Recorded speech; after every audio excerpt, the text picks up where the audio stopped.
हाय viewers, accounting pro पे एक मरतबा फिर आप सबको वेलकम। और आज हम अकाउंटिंग प्रो पे जो लेक्चर कवर करने जा रहे हैं उसका टॉपिक है link advance payment with the customer invoice.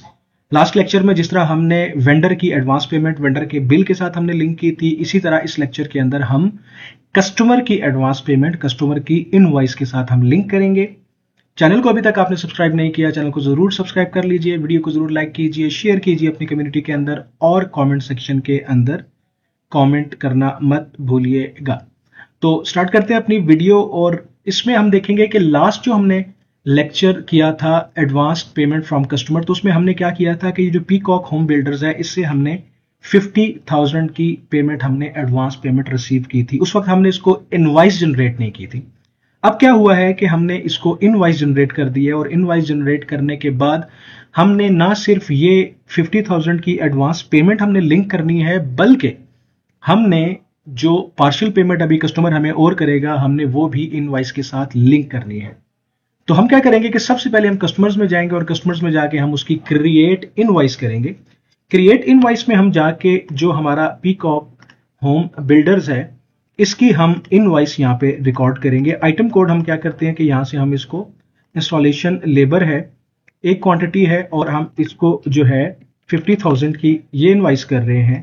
और इसके अलावा हम एक और इसको इनवॉइस कर रहे हैं इंस्टॉलेशन रिपेयर की और 50,000 की हम इसको एक ये इनवॉइस कर रहे हैं। तो टोटल हम ये देखें इसको 100,000 की कस्टमर को इनवॉइस कर रहे हैं पीकॉक बिल्डर को।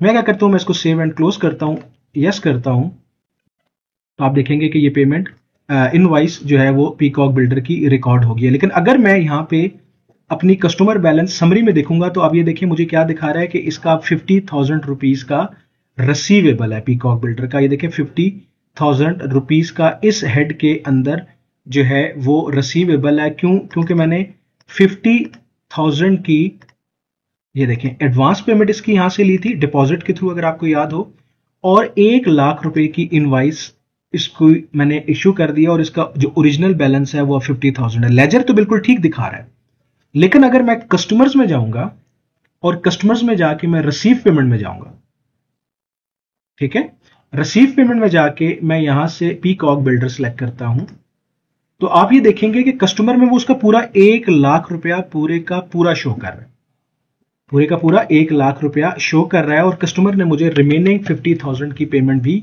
दे दी है। अब उसने क्या किया है कि वो रिमेनिंग जो 50,000 की पेमेंट थी वो मुझे उसने दे दी है, क्योंकि 50,000 की पेमेंट मैं ऑलरेडी रिसीव कर चुका हूं। तो रिमेनिंग जो एडवांस पेमेंट थी वो किधर गई? ठीक है, एडवांस पेमेंट भी तो मुझे कस्टमर ने की हुई है ना, तो वो भी तो मुझे इनवॉइस के साथ लिंक करनी है। तो ऐसे केस में मैं क्या करूंगा, अगर आप यहां पे टॉप पर आए इस जगह पर, ठीक है, तो आपको कुछ टैब्स नजर आएंगे। ठीक है, यहां पे न्यू है, डिलीट है, प्रिंट है, ईमेल है, अटैच फाइल है, चलते जाएं तो आप यहां पे देखें इधर टॉप पे आपको नजर आ रहा है discounts and credits, discounts and credits. और अगर मैं यहां पे बॉटम में आऊं तो आपको यहां पे देखें क्या नजर आ रहा है, यहां पे नजर आ रहा है अनयूज्ड क्रेडिट्स। अनयूज्ड क्रेडिट्स का मतलब यह है कि 50,000 की पेमेंट इसकी कस्टमर की आपके पास पड़ी हुई है या कोई ऐसी सेटलमेंट पड़ी हुई है कि जो आपने इसके साथ एडजस्ट करना है। अगर मैं यहां से इसको अप्लाई क्रेडिट करूंगा तो ये फौरन कर देगा अप्लाई क्रेडिट। तो ये देखें ये मुझे वहां पर ही लेके जाएगा उसी विंडो के अंदर जो यहां टॉप से डिस्काउंट्स एंड क्रेडिट्स के अंदर मैं क्लिक करूंगा तो आएगा, या मैं यहां से अप्लाई क्रेडिट्स पे क्लिक करूंगा तो ये अप्लाई क्रेडिट्स पे आ जाएगा। तो आप ये देखें जो मैंने एडवांस पेमेंट ली थी कस्टमर से वो उसने ऑटोमेटिकली क्लिक कर दी।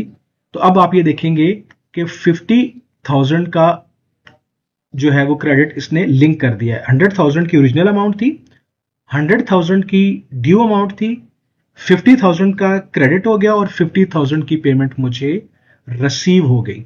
Save and close. तो आप ये देखें कि पीकॉक होम बिल्डर्स का जो बैलेंस है वो जीरो हो चुका है। बिल्कुल ठीक है, होना ही चाहिए था कि 50,000 एडवांस पेमेंट आई थी, 50,000 मुझे अभी पेमेंट आई है।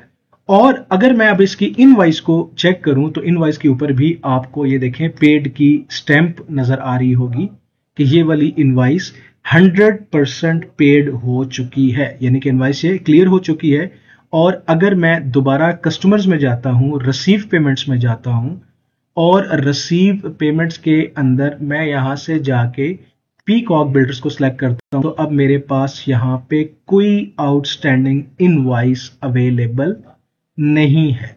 यानी कि आपने 100% जो इनवॉइस थी वो इसकी क्लियर कर दी और अपना एडवांस पेमेंट को भी इनवॉइस के साथ लिंक कर दिया। तो उम्मीद करता हूं आपको ये लेक्चर पसंद आया होगा, आपने समझ भी लिया होगा कि एडवांस पेमेंट को इनवॉइस के साथ, पार्शियल पेमेंट के साथ किस तरीके से लिंक कर सकते हैं। चैनल को अभी तक आपने सब्सक्राइब नहीं किया, जरूर चैनल को सब्सक्राइब कर लें, वीडियो को जरूर लाइक कीजिएगा, शेयर कीजिएगा अपनी कम्युनिटी में, बेल आइकन को भी जरूर कर लिया करें ताकि अगर नई वीडियो आए तो आपको उसका नोटिफिकेशन मिल जाए, और कमेंट सेक्शन में जरूर मुझे बताइएगा। जहां रहें खुश रहें, मुस्कुराते रहें, अपना ख्याल रखिएगा। मिलते हैं अपनी अगली वीडियो के अंदर।